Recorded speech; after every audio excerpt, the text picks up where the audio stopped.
Hi guys, it's Joe with the Wand Brothers, and today we're going to be reviewing the Snatchers Wand.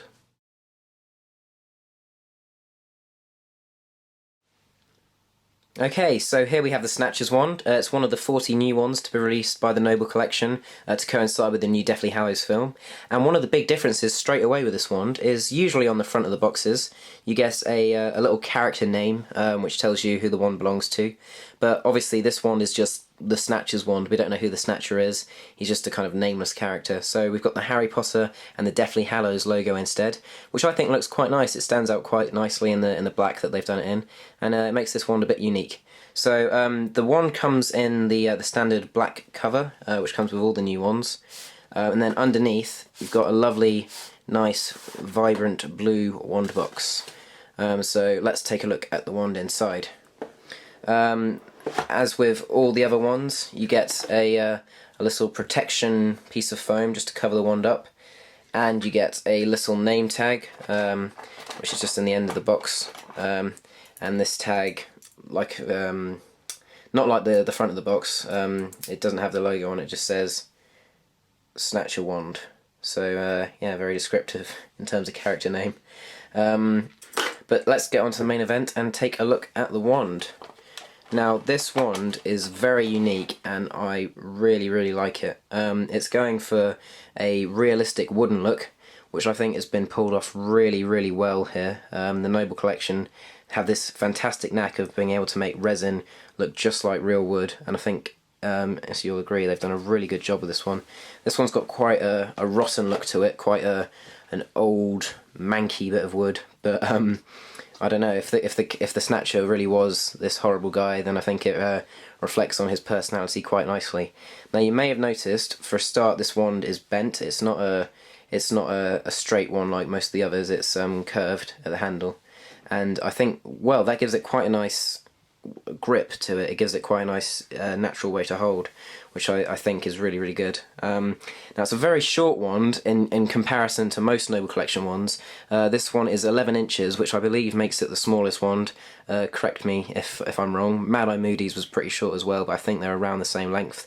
So for comparison, we have Fred Weasley's wand here, which is 14 inches, which is about the average size for Noble Collection wands. And if I just put this one down here next to it, I'll have to pull it back a bit so you can see.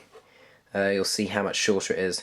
Now that's primarily because it's curved. It's not straight, but also I think it's just a wand that was quite short in design. So yeah, if you're worried about length though, I wouldn't be, because I think that the way the wand is curved so that you can hold it makes it quite a good thing, and I think it's an asset of the wand. It makes it quite unique. A thing that I really like on the back here is this detail. It's really nice to see how much effort they've put in, and this bit especially looks kind of charred off, which means it looks like it's kind of battle worn really. Now a worry which most people have with wands is the copyright symbol. I wouldn't worry about that at all with this one. It's barely visible, especially when you're holding it. You wouldn't know it was there. It's not like Snape's wand, it doesn't show up loads. So yeah, in the book this one was described as being Blackthorn. Harry got it from Ron after his wand was broken. Ron gave him this new wand, and he didn't like it initially. He said it was clumsy and he couldn't perform spells with it, but eventually got hold of Draco's and it was okay. But that's where this wand comes into play in the books, and overall I'm really impressed with it. I really like it. It's quite a good one to go for if you're looking for something a bit different. It's very unique and maybe slightly like Bellatrix's, but I'd say overall it's a very different one from the usual ones that Noble Collection kind of make, and I'm very impressed with it. So yeah, definitely recommend it. And that's the Snatchers Wand. Now before I go, I'd just like to say congratulations to this week's competition winner. You answered our question correctly from last week, and well done. Okay, and on to this week's question. It's coming up to Valentine's Day, so we're going to give you a Valentine's Day based question. In Harry Potter and the Chamber of Secrets, what kind of creature sings Harry the Valentine song which somebody sends him? So in Harry Potter and the Chamber of Secrets, what kind of creature sings Harry his Valentine's song? So the first person to personal message us, inbox us, whatever you want to call it, will get a shout out just like this one, but in our next video. So there you have it, that's the Snatchers Wand, and yeah, please comment, rate and subscribe. Thanks.